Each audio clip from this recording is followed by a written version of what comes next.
하나님 아버지, 오늘도 하나님을 사랑하며 영광을 돌려드리길 원합니다.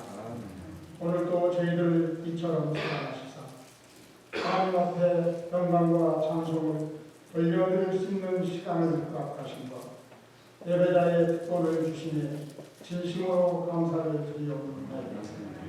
이 시간 온 마음과 정성을 다해 오직 주님께만 영광이 되는 예배가 되게 하옵소서. 지난 한 주간도 하나님께서 보호하여 주셔서 건강하게 예배에 참여할 수 있으니 감사를 드립니다. 사랑의 주 하나님의 자녀들이 지난날의 사랑과 은총에 감사하며 이 시간에 기쁨을 함께하여 예배를 드리고 하나님께 영광의 시간이 되고 저희들에게는 하나님 감사와 은혜가 넘치는 축복의 시간이 되게 하시길 원합니다. 오늘도 이 시간에 드려지는 예배를 통하여서 지나간 한 주를 되돌아보게 하시고 회개와 감사가 넘치는 시간을 허락하옵소서. 오늘도 담임 목사님을 통하여서 생명의 말씀을 받습니다. 단위에 세우신 현저히 성령님께서 함께 하셔서 선포되는 귀한 생명의 말씀으로 인하여 우리의 영혼이 변화되고 회복되고 치유되는 역사가 나타나게 하옵소서. 오늘 전해드린 생명의 말씀 속에서 주님의 음성을 듣게 하시며 성령으로 충만하게 되어 맡겨진 사명에 충성을 다하고 주님의 뜻을 이루는 복된 한평대교회의 성도들이 다 되게 도와주시옵소서. 오늘도 예배를 위하여 헌신하는 손길들이 곳곳에 많이 있습니다. 헌신하는 손길들로 인하여서 오늘 드려지는 이 예배가 귀한 예배가 되게 도와주시고 성공적인 예배가 될 수 있도록 성령님 함께해 주시길 원하옵니다. 예수님의 이름으로 기도드리옵나이다. 나이가 들어가면 갈수록 신체적으로 점점 떨어지는 것들이 많이 생긴다고 합니다. 탱탱했던 피부는 탄력이 떨어진 채 축 처지게 되어지고요. 단단했던 근육도 물렁물렁한 물근육으로 이렇게 힘이 떨어진다는 거죠. 근력만 떨어지는 것은 아닙니다. 보이지 않는 내장기관의 활동력이 감소가 돼서 소화력까지 떨어집니다. 시력도, 또 듣는 청력도, 심지어 기억력까지 자꾸 떨어져 가는데요. 이런 현상을 일명 노화 현상이라고 한다는 것입니다. 아이고 한숨 소리가 나오시는 것 같은데요. 내 얘기하는 모양이다 하시는 분이 아마 우리 많이 있지 않나 싶습니다. 뭐 젊은 사람이라도 벌써 이 열차에 올라타고 있는 분들이 있습니다. 12, 13년 전 제가 잊지 않는 제 인생의 아찔한 한편에서의 기억이 하나 있습니다. 12, 13년 전이니까 제가 40대 후반이거든요. 그러니 뭐 무슨 젊을 때 아닙니까? 이 신발 가게를 오래 하셨던 소천하신 권사님, 김인순 권사님이라고 하시는 분이 있어서 이제 그때 아마 신방을 다녀온 것 같아요. 같이 신방을 권사님 모시고 신방을 다녀와서 그 집 앞에, 여기 향교입니다. 아시겠지만 그 집 앞에서 차를 딱 세우고 그리고 이제 내려드렸어요. 제 아내가 문을 열고 내려드리는 일을 했는데 제가 그만 차를 몰고 교회로 온 겁니다. 아내가 뒤에 타고 있는 줄 알고 교회 와서 턱 내렸더니 뒤에 아무도 없는 거예요. 그냥 권사님만 내려주고 와야 되는데 제 각시까지 내려놓고는 타지도 않았는데 차를 갖고 와버린 겁니다. 교회에 와서 보니까 없어요, 사람이. 오다가 떨어졌나 어쩐 일이 생겼나. 깜짝 놀라서 가만히 생각해 보니까 아이고 싫지도 않고 제가 그냥 온 거예요. 그래가지고 차를 얼른 돌려가지고는 다시 우다다닥 달려갔습니다. 난리 났죠, 난리. 큰일 난 거 아닙니까? 각시 버리고 왔다고 이게 소문날 판인데, 그랬더니 쫄래쫄래 걸어오더라고요. 그래가지고 얼른 태웠습니다. 제가 가는데 뒤에서 막 불렀다는 거에 쫓아오면서 소리를 치고 그랬는데도 못 본 척하고 차가 가더랍니다. 그래 얼마나 속상했을까, 얼마나 오해가 있었을까. 저 양반이 내가 싫어서 나를 버리고 가는가, 그러지 않았겠는가. 예. 그때 이런 깜빡깜빡하는 거는 노화 현상은 아니죠. 그 건망증이라고 하는 겁니다. 깜빡깜빡하는 일이 젊은 사람들 중에도 일어나는 일이죠. 하지만 나이가 들면 이제 그런 것이 일상화 되어진다고 하는 것입니다. 그래서 그런지요, 이 노화 현상 때문에 어르신들이 체념 섞인 목소리, 체념 섞인 소리, 이런 소리 하신다는데요. 에구, 에구, 늙으면 빨리 죽어야 돼. 별로 이런 소리 안 하시는 분들인가 보네요. 이런 말씀하시는 소리들이 우리 어르신들 말씀 속에 많이 있다고 하는 것은, 건강하고 좋기만 하면 나이가 들어서 그러면 뭐 빨리 떠난다고 하겠습니까? 그냥 더 살고 싶고, 아이고 내가 한 100년은 더 살아야지 하지 않겠습니까? 근데 몸은 아파오고 힘은 떨어지고 또 자꾸 짐이 되는 것 같고, 이제 이런 것이 심해지니까 아이고 빨리 떠나야지, 빨리 떠나야지, 이렇게 이야기를 하시는 거죠. 저희 어머니도 지난 휴가 때 가서 뵀더니 이제 올해 85세셔요. 그러니까 나이 많지 않으신 거잖아요. 근데 이제 무릎 수술을 2개를 다 해버리신 후에는 걷기가 불편하시니까 하루 종일 그냥 우리 동생 딸 집에 딸이 모시고 있는데, 그냥 집 문 앞에 나와서 거기 문 앞에 의자에 앉으면 그냥 거기서 하루 종일 그냥 앉아서 계시는 거예요. 그러다가 고양이 옆집 고양이가 와서 새끼를 낳는데, 그 고양이 오면 그냥 그거 밥 주고 고양이 새끼들하고 노는 시간이 다인 시간이 되어버린 이제 그런 모습에서 아이고 내가 빨리 죽어야지 하는 말씀을 몇 번이나 하셔요. 짐이 되시니까, 자꾸 당신이 짐이 된다는 생각을 하시니까 나이 드신 분들이 그런 이야기를 하시는 것이죠.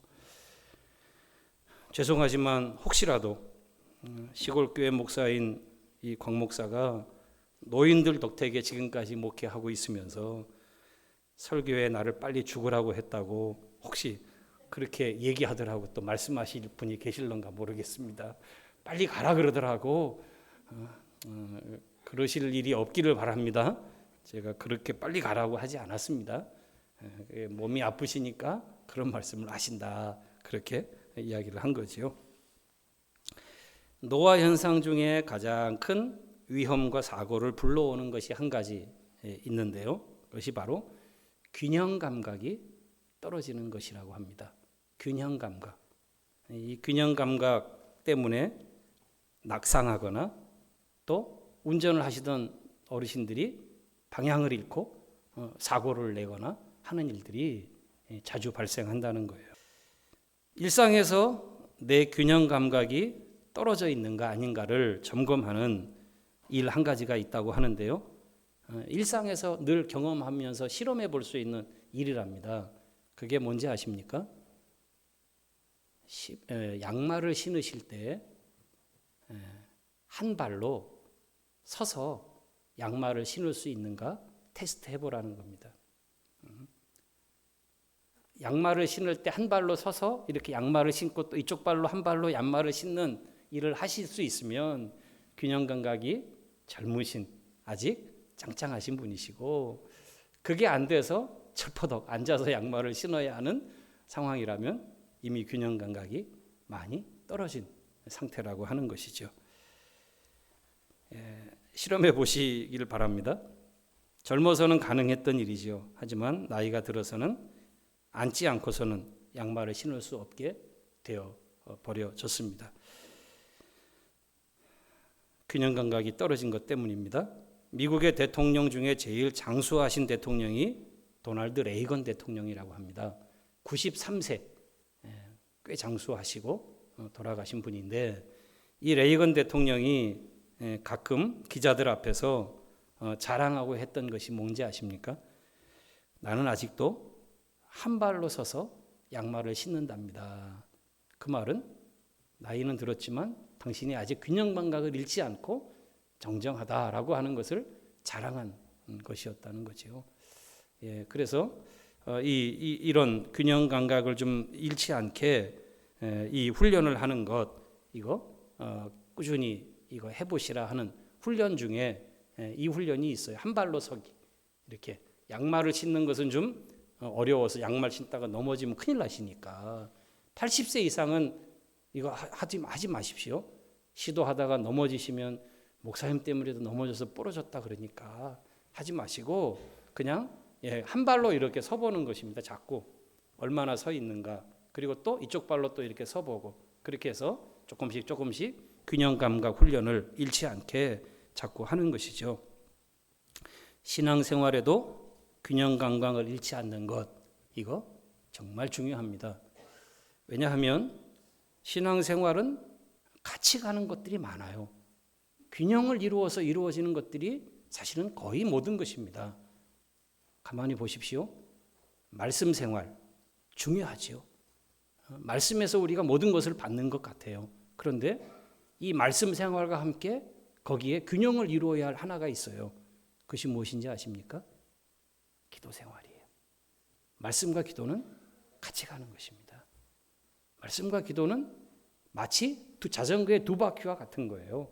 새에게 있어서는 양쪽 날개와 같은 것입니다. 이 신앙생활에 이것이 어느 한쪽의 기능을 못한다 그러면 한쪽 날개 가지고 내가 열심히 날아보려고 하는데 이게 안 되는 거예요. 안 되는 거예요. 새가 한쪽 날개를 다치면 이거 어렵지 않습니까? 날지 못하는 거예요. 그냥 조금 제자리에서 그냥 제자리 걸음만 돌기만 할 수밖에 없는 것이지요.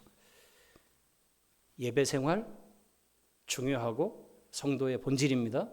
그런데 예배 생활은 있는데 섬김과 봉사는 없다? 이거 균형을 잃은 신앙이 되는 것입니다.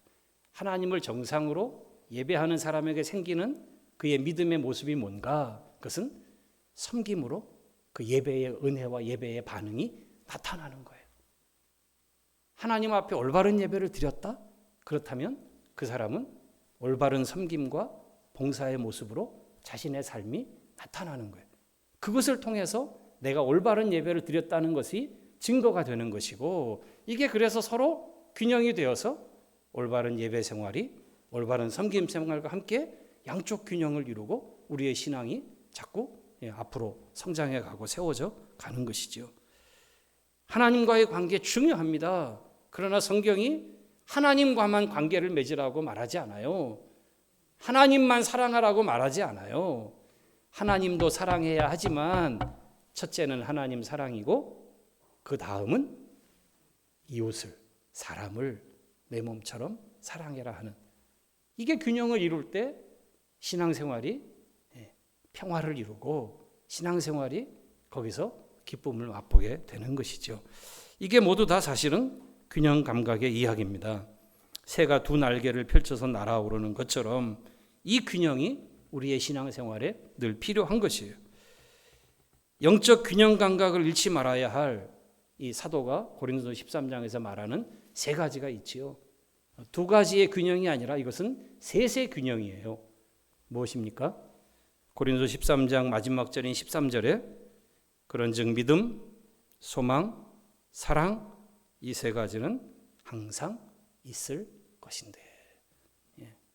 무엇과 무엇의 균형입니까? 믿음과 소망과 사랑이 항상 있어야 한다. 항상 우리의 신앙의 삶에 이 세 가지가 항상 어느 것 하나라도 빠지면 안 된다. 이것을 균형을 잘 이루고 그 신앙이 갈 때 온전한 신앙으로 성장해 간다라고 말하는 것이죠. 이 세 가지는 본래부터 함께 있는 것입니다. 하지만 인간이 연약함 때문에 한쪽으로 치우치고 한쪽으로 어그러지게 자꾸 만들어 버리는 것인데요. 사랑 없는 믿음, 가능합니까? 가능하지 않은데 우리의 죄성과 연약함이 그런 길을 가게 만들어요. 그래서 사랑 없는 믿음 생활이 신앙을 자기 중심으로 자꾸 서게 만들어요. 나만 구원 가면 되고 구원받으면 되고 내가 하나님 앞에 나만 예배하면 되고 나만 은혜를 받으면 되고 나만 축복을 받으면 되고 결국 중심이 하나님 중심이 아니라 자기 중심에 늘 갇혀 있는 신앙이 되는 형태가 되어 버리는 거죠. 믿음은 있는 것 같은데 사랑은 없는 거예요. 균형을 잃은 것입니다. 뿐만 아닙니다. 반대편인 믿음 없는 사랑, 이것은 진리와 상관없이 인간적인 관계에 집착하게 만듭니다. 사람 관계에 매어 달리게 만들어요. 그래서 진리는 중요하지 않아요. 말씀은 중요하지 않아요. 그냥 사람이 나를 좋아해주고 사람이 나를 반겨주고 사람이 나에게 박수 쳐주고 하면 오케이. 그러면 된다는 거예요. 근데 여러분 조심해야 합니다. 이런 관계의 집착이 이단에 잘 빠지는 유형들입니다. 속임을 당하는 유형들입니다. 그래서 믿음 없는 사랑, 바른 믿음이 아닌 사랑은 이것은 사람을 위험하게 만드는 것이 될 수 있습니다. 속이는 것이 될 수 있습니다. 균형을 잃게 된 잘못된 신앙의 모습이 바로 제가 몇 가지 예를 든 이런 모습들입니다. 우리는 계속 믿음의 경주의 이야기를 히브리서 12장에 11장에 이어서 계속 해오고 있습니다. 믿음의 경주의 새로운 주인공은 우리들입니다. 지난 세대의 믿음의 경주자들, 믿음의 영웅들의 이야기로 11장은 끝났지만 12장은 이제 우리가 그 바톤을 이어받아서 우리가 이 경주를 달려가야 할 믿음의 주인공들이라고 우리를 향해서 말하고 있는 것입니다. 이 믿음의 경주에는 때때로 싸우는 일이 묘사됩니다. 그래서 믿음 생활을 때로는 영적인 전투라고 묘사하기도 하는 것이죠. 이겨야 하는 대상이 존재합니다. 마귀가 존재하고 또 세상이 존재합니다. 그래서 우리의 싸움이 또 우리의 경주에 우리를 위협하는 대상들이 밖에 있다고 생각을 하게 돼요. 그러다 보니까 사실 최고의 적이 밖이 아닌 우리 안에 있다고 하는 것을 잊어버립니다. 내 안에 사실은 더 큰 적이 있어요. 내 안에 사실은 더 큰 장애물이 존재하고 있다는 것을 우리가 망각하는 거예요. 물론 원수 마귀와 유혹하는 세상의 달콤함은 분명히 밖에 있는 원인입니다. 밖에서 우리를 유혹해 와요. 우리의 눈을 통해, 우리의 귀를 통해, 우리의 마음을 통해 유혹의 손을 뻗쳐옵니다. 하지만 내 안에 그것을 이겨낼 저항성이 있다면, 다시 말해서 코로나가 창궐하는 중에도 백신이 있으면 그것을 이겨낼 힘이 내 안에 있다고 하는 것이죠. 그래서 위드 코로나 이야기를 하는 것이고, 이제 70% 됐으니까 집단 면역에 조금 형성되어져 가는 부분을 생각하면서 일상 회복을 위해서 얘기를 하자고 하는 것 아닙니까? 이런 저항성을 이제 우리가 좀 갖췄다는 거예요. 그래서 모이기에도 이제 조금 인원을 늘려서 접종하신 분들은 최대한 허용해서 모임 인원을 확대해 가는 이런 일들이 이제 시작되고 있는 것이죠. 결국 다른 이들과 화평을 맺는 관계 역시 이거 밖에 있는 문제이기보다는 저 사람이 잘해야, 또 저 사람이 선해야, 저 사람이 친절해야, 저 사람이 나에게 좋은 호감을 가져줘야 라고 하는 이런 밖에 있는 원인보다는 사실은 내 안에 있는 문제가 걸림이 될 때가 사실은 많이 존재하고 있는 것입니다. 보세요. 내 마음에 좋은 사람들과는 어떻습니까? 자연스럽게 그들과는 화평을 우리가 이루기가 쉽습니다. 친하게 지내는 거지요. 기호가 같은 사람, 동향 사람.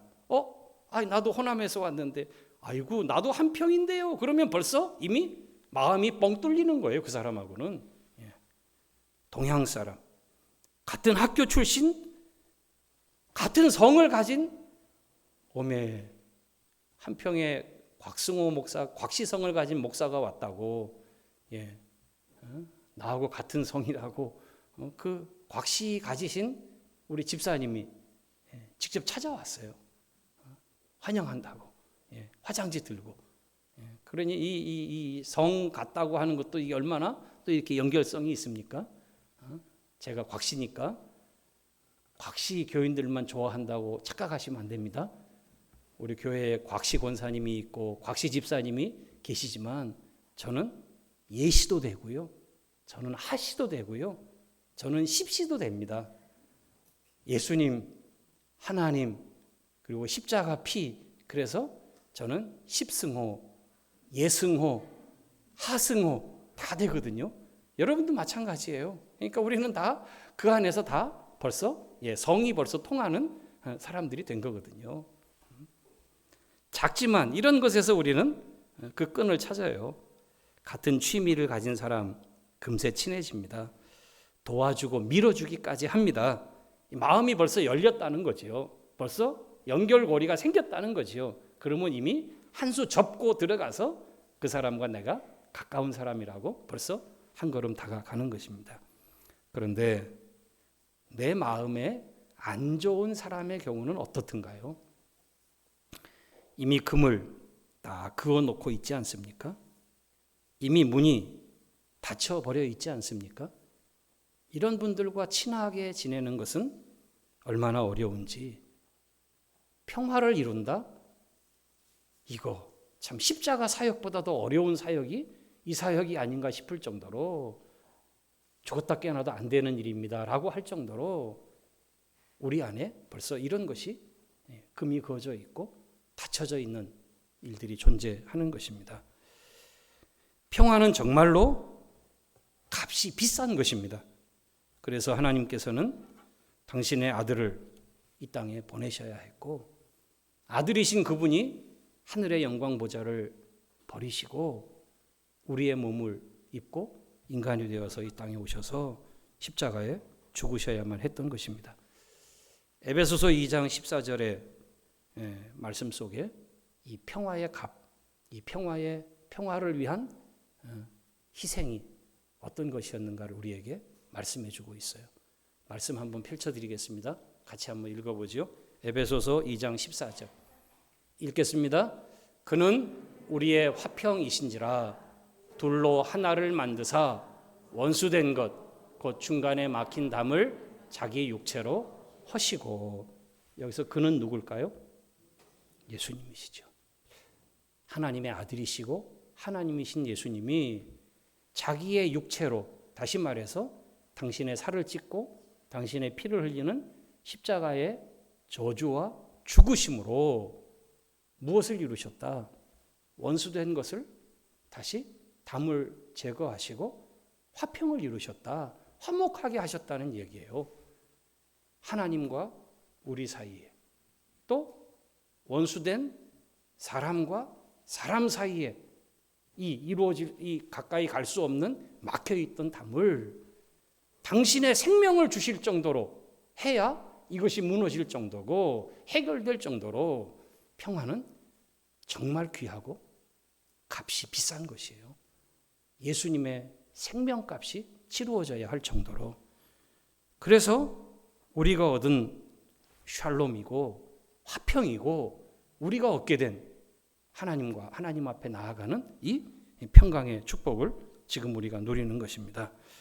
십자가에 죽으신 예수 그리스도의 사랑과 하나님의 은혜, 그것이 하나님과 죄인, 그리고 죄인과 죄인 사이에 원수된 것을 해결하고 지워버린 것입니다. 우리는 여기서 평화를 이루는 하나님의 한 방법을 배우게 되는데요. 그것은 바로 자기를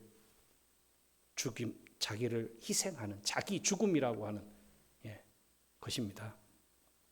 자기 부인, 자기 포기, 여기에 다 해당되는 것들입니다. 주님을 위해서 나는 충성할 수는 있습니다. 하지만 싫어하는 사람에게 먼저 손을 내미는 것은 이거 내가 할 수 없습니다. 오히려 이것이 우리의 편에 좀 가까이 들리는, 우리가 익숙해하는 이야기 아닙니까? 내가 주님을 위해서는 내가 뭐든지 할 수 있지만 정말로 내가 싫어하는 사람에게는 내가 손을 먼저 내밀기가 이거 싫습니다. 왜 그럴까요? 우리 안에, 우리 속에 있는 자기라고 하는 이 꺾여지지 않고 이 누그러지지 않고 여전히 우리 안에서 우리의 삶의 중심이 되려고 하는 이 본성이 여전히 우리 안에서 힘을 발휘하려고 하기 때문이에요. 이것이 진짜 우리가 싸워야 할 사실은 싸움인 것입니다. 하나님, 주님을 위해서 죽으라고 하시면 하겠습니다. 하지만 저 사람하고 사이좋게 지내라고는 말씀하지 마십시오. 만약 그러면 저 예수 안 믿을 겁니다. 하나님을 향해서 이런 협박을 할 정도로 그 안에 있는 담이, 그 안에 있는 싫어함이라고 하는 것이 큰 것이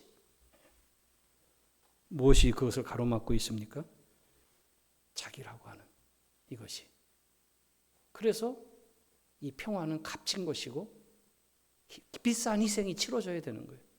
예수님의 생명이 죽으시지 않고는, 예수님의 희생이, 대속의 죽음이 치루어지지 않고서는 얻을 수 없는 것이 되어버렸어요. 하나님은 우리에게 모든 사람과 더불어 화평함과 거룩함을 이루라고 말씀하시고 있습니다. 그리고 이것이 없으면 아무도 주를 보지 못한다고 말씀하시는 것입니다. 기쁜 마음으로 예배에 왔는데 축복의 소리를 듣고 가야 되는데, 아니 하나님을 볼 수 없다니, 나도 아직 마음에 100% 모든 사람이 다 좋은 게 아니고 싫은 사람이 한둘은 있고, 그래서 저 사람하고는 조금 그래도 마음이 좀 껄쩍지근하고 그런 사람들이 각각 마음속에 남아있고, 그것이 늘 걸림이 되고 있는데, 만약에 그러면 주를 보지 못한다고 하시는 말씀이 있으니 이게 얼마나 충격이고 무거움이고 얼마나 큰 우리에게 두려운 말씀이 되어집니까? 열심히 믿음의 경주를 달려갔는데 그 끝에 주님이 안 계신다는 것과 마찬가지 아닙니까? 그 마지막 꼬린 지점을 갔는데 꼬린 지점에 아무것도 없다는 거예요. 그러면 내가 어디로 달려온 건지 의아해하고, 그 다음에 내가 제대로 왔는지, 이게 헛달려 왔는지 이상해진 것이 되잖아요. 우리의 인생의 마지막에 주님을 보지 못한다면, 우리의 경주의 끝에 주님이 계시지 않는다면, 그렇다면 오늘 우리의 힘써서 달려간다고 하는 이 달려감의 의미가 무슨 의미가 있겠습니까? 믿음 생활, 여러분 그저 대충대충 믿으면 되지, 혹시 이렇게 생각하고 계시면 오늘 말씀 앞에서 그 생각을 내려놓으시기를 바랍니다. 아니에요. 하나님의 은혜는 우리의 부족함을 다 덮으셔요. 내가 주님을 믿다가 쓰러지고 연약한 것은 주님이 안으시고 용서하셔요. 하지만 우리가 이미 주님을 믿으려는 이 걸음부터 적당히 대충 그냥 이렇게 하면 내가 구원받고 천국 가겠지, 이런 마음의 자세로부터 시작해서 하나님의 말씀이 별로 자신의 삶을 변화시키지 않고 그냥 그대로 자신의 삶 속에 자신은 그대로 살아있은 채로 내가 그대로 믿고 살아가면 그냥 천국에서 주님을 보겠지, 이런 생각이 마지막에 내가 너를 모르겠다 하는 이런 일을 만나고, 결국은 우리의 믿음의 경주 달려온 삶이 아무것도 아닌 것으로 끝나버리는 이런 허황한 헛된 우리의 삶이, 우리의 인생이 되어버릴 수 있기 때문인 것입니다.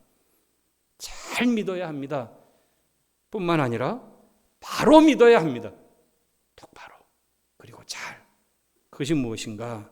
믿음의 경주에서 자기에게 늘 자기를 이 엄습하는 자기 중심성, 그리고 자기의, 이게 계속 걸림돌이고 이것이 자꾸 주님 앞에 나아가기는 가로막고 넘어지게 하는 것들인데, 여기서 이거 넘어서지 못하면 계속 걸리는 거예요. 계속 한두 가지 일에만 걸리는 게 아니고 이 일에도 걸리고 저 일에도 걸리고, 이번에 한번 그냥 넘어가는 것 같으면 그 다음에 더 크게 그 문제가 다가오는 거예요. 예? 이게 해결돼야 할 문제예요. 이거 신앙생활에 주님을 따라가는 믿음의 경주에 이거 해결되지 않고는 우리가 이 경주를 갈 수 없는 거예요. 우리 주님의 말씀, 우리가 한 말씀을 더 보려고 합니다. 이제 그리고 말씀을 정리하겠습니다. 마태복음 16장 24절 말씀인데요. 이 말씀도 우리 같이 한번 읽어보겠습니다. 마태복음 16장 24절. 화면 열어주세요.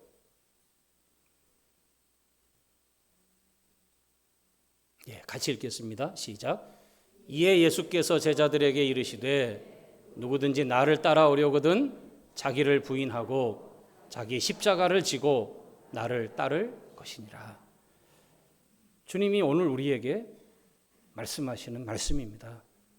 제자들에게 하신 말씀이었지만 오늘 주님은 예배 가운데 참여한 우리에게 이 말씀으로 주님의 말씀을 하고 계시는 거예요.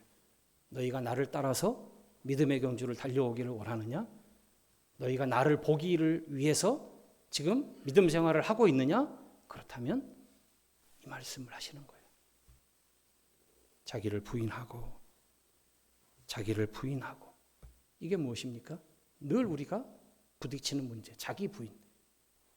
자기 중심성에서 걸림이 되고 넘어지는 이 문제에서 그것을 부인하는.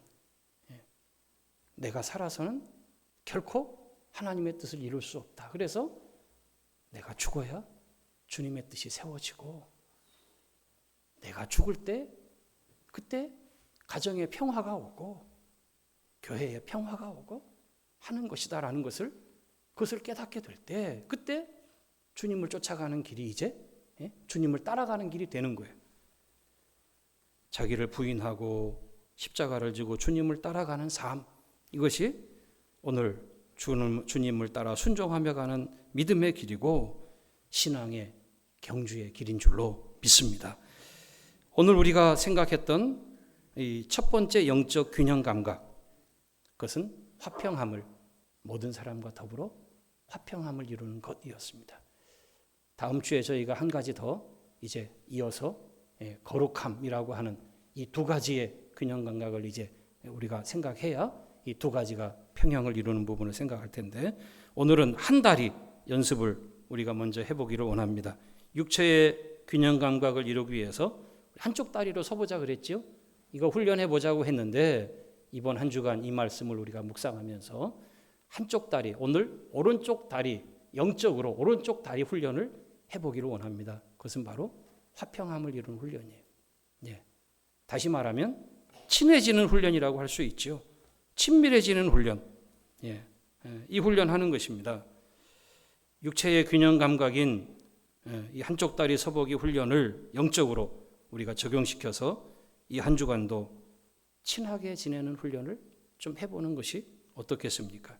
커피 한 잔, 어려울 때 기도와 위로의 메시지 하나, 또 기쁜 일이 있으면 작은 선물 하나로 축하합니다라고 하는 이 작은 관심, 이것들이 화평의 문을 열고 또 서먹했던 관계에 다시 좋은 평화의 관계로 가는 문을 여는 이 실마리가 될 수 있다고 하는 것입니다. 예배를 마치고 나가는 순간부터 우리 연습해 보시고 훈련해 보십시다. 아는 분들과 친하게 아이고 안녕하세요 잘 만났습니다 라고 하는 것으로 끝나시지 마시고 좀 새로 만난 분들, 좀 평소에 내가 인사하지 못했던 분들과 좀 눈을 멀리 들어서 아이고 잘 오셨습니다, 아이고 반갑습니다 하고 손을 내밀어서 또 오늘 우리의 화평의 지경을 좀 더 넓혀서, 작은 교회인데도 여기와 여기가 거리가 먼 경우가 있어요. 사람의 경우는 그런 것입니다. 그러니까 우리의 눈을 좀 들어서 오늘 말씀을 실천하면서 적용해 보십시다. 나가면서 같이 인사와 함께 손을 내민 악수와 또 서로 반갑게 먼저 눈을 좀 마주쳐 주시고, 사람이 관심이 없으면 눈을 피해버리지 않습니까? 눈을 먼저 좀 응시하면서, 그것도 노려보는 눈으로 하지 마시고 싱긋이 웃으시는 눈으로 또 이렇게 웃어주시면서 응시하며 손을 내밀고 안녕하세요 할 때 마음에 서로 사랑이 오고 가는 친밀함이 오고 가는 이런 교제가 회복되어질 줄로 믿습니다. 한 주간 우리의 작은 관심과 사랑의 손내밈을 통해서 모두가 더불어 화평함의 기쁨을 누리게 되기를 주님의 이름으로 축원합니다. 이 한 주간 함께 묵상할 마지막 말씀 저희가 같이 읽고 그리고 기도하겠습니다. 갈라디아서 2장 20절 말씀입니다. 이 말씀은요, 우리 성경 말씀과는 조금 다르게 세번역 말씀으로 제가 좀 올렸어요. 그것은 좀 읽기 편안하게 우리 학생들도 있고 어린아이들도 있고 어르신들도 이 말이 좀 길어서 꼬여 있어서 좀 편안하게 말로 이해할 수 있게 세번역 말씀으로 올렸는데요. 같이 이 말씀 읽고 우리 기도하겠습니다. 시작. 나는 그리스도와 함께 십자가에 못 박혔습니다. 이제 살고 있는 것은 내가 아닙니다. 그리스도께서 내 안에서 살고 계십니다. 내가 지금 육신 안에서 살고 있는 삶은 나를 사랑하셔서 나를 위하여 자기 몸을 내어주신 하나님의 아들을 믿는 믿음 안에서 살아가는 것입니다. 죽음이 끝이 아니고 죽음은 그리스도와 함께 다시 사는 길입니다. 우리의 한 주간 삶 속에 이 그리스도와 함께 다시 살아가는 믿음의 삶으로 우리가 충만해지기를 바라고 한쪽 영적 다리의 균형, 친밀함과 또 화평을 이루는 삶이 우리의 가정에서 또 우리의 일터에서 또 우리의 교우들 가운데 넉넉하게 서로 맛보아지게 되기를 주님의 이름으로 축원합니다. 하나님 아버지 감사합니다. 저희에게 주신 말씀을 또 마음에 담고 머리에만 남겨두지 아니하고 우리의 손과 발과 마음에 이 말씀을 실천하며 적용하며 또 묵상하며 이 말씀에 순종하기를 원합니다.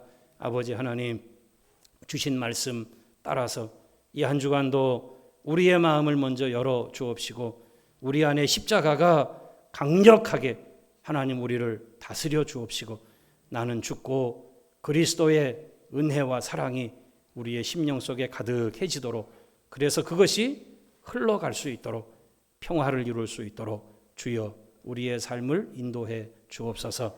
예수님의 이름으로 기도하옵나이다. 아멘.